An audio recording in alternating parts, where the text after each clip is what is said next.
In this video, we show you how to replace a warped or torn screen from a window or screen door. With just a few tools and a roll of screen wire, your window can be back in working condition with minimal cost. You'll need the following tools: a flathead screwdriver, box cutter, window spline tool, a roll of screen wire, and screen spline. The first step is to take a screwdriver and remove the spline from the frame.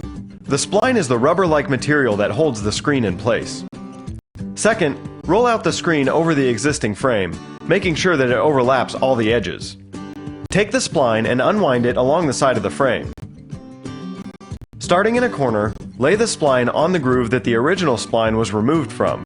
Using your spline tool, gently push the spline into the frame. As you move around the frame, make sure the screen keeps taut and wrinkle-free. Finally, once the screen is in place, trim the overage along the spline edge, creating a neat, finished look.